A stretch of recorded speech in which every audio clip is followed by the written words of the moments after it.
আসসালামু আলাইকুম, শুরু করছি কৃষি সংবাদ, সঙ্গে আছে আমি নিশা মুনতাসির। এখনকার এই সংবাদ আয়োজন একই সঙ্গে চ্যানেল আইয়ের ইউটিউব চ্যানেল এবং চ্যানেল আইয়ের ওটিটি প্ল্যাটফর্ম আইস্ক্রিনের লাইভ স্ট্রিম হচ্ছে। শৌখিন উদ্যোক্তাদের হাত ধরে দেশে কবুতর পালন বাড়ছে।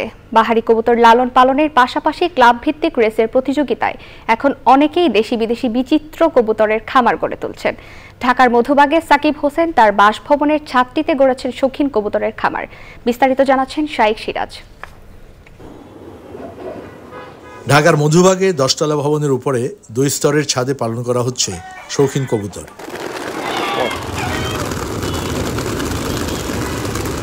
বিচিত্র রং এবং বিভিন্ন বয়সের 450 কবুতর রয়েছে এখানে। উদ্যোক্তা সাকিব হোসেনের ছোটবেলা থেকে কবুতর লালন পালনের শখ থাকলেও এটিকে পুরোপুরি বাণিজ্যিক রূপ দিয়েছেন করোনাকালে।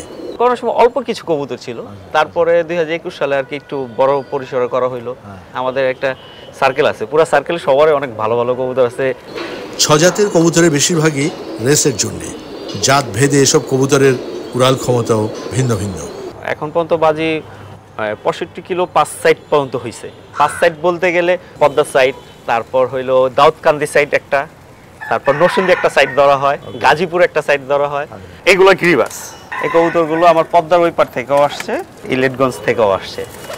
কবুতরের বাণিজ্যিক সম্ভাবনাকে কাজে লাগালে তরুণদের জন্য সৃষ্টি হতে পারে আত্মকর্মসংস্থান, এমন প্রত্যাশা এই উদ্যোক্তার।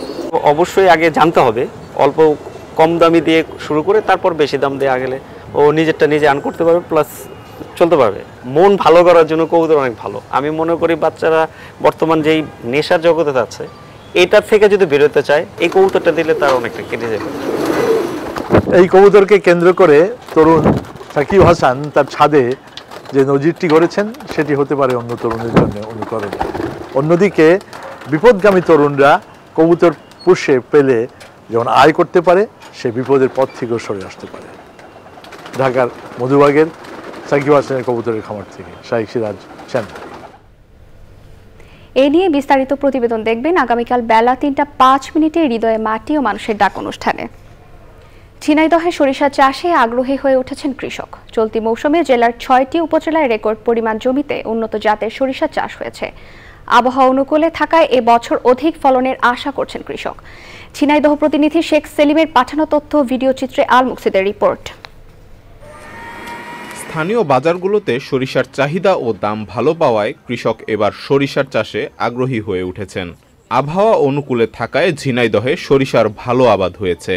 প্রাকৃতিক দুর্যোগ না হলে এবারও ভালো ফলনের আশা করছেন তারা। সরিষা ক্ষেতের এমন দৃশ্য মন কাড়ছে প্রকৃতি প্রেমীদের। 1 বিঘা প্রতি 7-8 টাকা খরচ হয় এবং 8-10 মণ শস্য পায় 1 বিঘা প্রতি। এতে লাভবান বেশি হয় বিধায় আমরা এই চাষটা করি। দেখা যাচ্ছে যেখানে ফল আছে এর থেকে বেশি থাকতে পারে, কিছু আগায় ফল তো থাকে না, এটা হয়তো বৃষ্টি না হলে থাকতে পারে হয়তো। ওই ভুইতেই আমি চাষ করতে আমার আর পয়সা লাগে না, ওতেই আমার হয়ে যায়। হয়ে গেলে আমি দেখা গেল যে তাতে আমার 20-30 মণ ধান এসে যায়। আর এটা স্বল্প টাইমে একটা বড় ধরনের ফসল আর কি। টোটালি আমার 2 মাস থেকে 2.5 মাসের ভিতর ফসলটা হয়ে যায়। আবাদ বৃদ্ধি ও ফলন ভালো পেতে কৃষি বিভাগের পক্ষ থেকে কৃষকদের দেয়া হচ্ছে প্রণোদনা সহ প্রযুক্তিগত নানা পরামর্শ। বছরও আমরা প্রায় 3500 কৃষককে বীজ এবং সার সহায়তা প্রদান করেছি এবং কৃষকরা সেটা নিয়ে মাঠে বুনেছে এবং যার কারণেই আমরা আজকে যেখানে দাঁড়িয়ে আছি এইরকম বড় বড় মাঠ সরিষার তৈরি হয়েছে। এটা এক জমিতে 3টা ফসল অনায়াসে করা যায়, এই জন্য কৃষকরা আগ্রহী হচ্ছে। আমরা আশাবাদী যে এই সরিষার যে আবাদ এটা আরো বাড়বে এবং এক সময় আমাদের দেশের মানুষ আমরা দেশের তেলই খাবো। জেলা কৃষি সম্প্রসারণ অধিদপ্তরের তথ্য মতে এই বছর জেলার 6 উপজেলায় 13,606 হেক্টর জমিতে 19,457 মেট্রিক টন সরিষার উৎপাদনের লক্ষ্যমাত্রা ধরা হয়েছে। আল মুকসিদ, চ্যানেল আই। কৃষি বিভাগের প্রণোদনায় খাগড়াছড়িতে সমলয় পদ্ধতিতে চাষাবাদ শুরু হয়েছে। প্রথমবারের মতো হওয়ায় কৃষকদের উদ্বুদ্ধ করতে একাধিক উঠান বৈঠক ও সচেতনতামূলক সভাও করেছে কৃষি বিভাগ। খাগড়াছড়ি থেকে আজহার হীরার পাঠানো তথ্যচিত্রে রাজীব আহমেদের রিপোর্ট।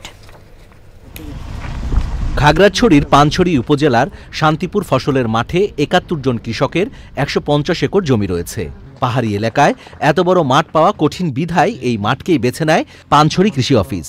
প্রথম দিকে কৃষক তাদের জমি দিতে রাজি না হলেও কৃষি অফিসের একাধিক সচেতনতামূলক সভার পর তারা রাজি হন। যে সমন্বয় মানে কৃষকের যেটা আসছে এটা দেখে আমাদের খুব আনন্দ লাগতেছে এবং এটা দিয়ে আমি উপকৃত হব বলে আমি আশা করি। আমার সমলয়ে চাষ যে করতেছি ওইখানে আমাদের আগের চাষের অনুপাতে আর কি মানে খরচটা অনেকটাই কম। সমলয়ের মাধ্যমে চাষাবাদে উদ্বুদ্ধ করতে বড় ধান রোপণের প্রণোদনা দিয়েছে কৃষি বিভাগ। এটার জাত হবে 92 জাত, যা বিধান 92, যা 4500 ট্রের মাধ্যমে আমরা উৎপাদন করেছি এই চারা, এবং আগামী 3 মাস পর আমরা এই ধান আমরা কাটবো কম্বাইন হারভেস্টারের মাধ্যমে। সমলয়ে চাষাবাদের একটা নতুন দিগন্ত উন্মোচিত হলো। কৃষি বিভাগ জানায় সমলয়ের মাধ্যমে কৃষি যন্ত্রপাতি ব্যবহার করে সহজ পদ্ধতিতে চাষাবাদ করলে কম সংখ্যক শ্রমিকে খরচও কম হয়। এটা কিন্তু আমাদের খরচ প্রায় অর্ধেক কমিয়ে দেবে এবং এখানে 50 একর জমিতে একসাথে আমাদের সব কৃষকদের জমিতে চারা লাগানো হচ্ছে এবং আগামী 7 কর্মদিবসের মধ্যে আশা করি এই চারা লাগানো সম্পন্ন হবে। কৃষকদের ট্রেতে ধানের চারা, সার, বীজ ও কৃষি যন্ত্রপাতির মাধ্যমে ধান রোপণ, কর্তন ও বস্তাবন্দি করে দেবে কৃষি বিভাগ। এই পদ্ধতিতে চাষাবাদের জন্য 1 শতক জমিতে 1 ট্রে চারার প্রয়োজন হয়। Rajib Ahmed, Channel I. এই ছিল কৃষি সংবাদ। পরবর্তী সংবাদ দেখার আমন্ত্রণ রইল। ধন্যবাদ সবাইকে।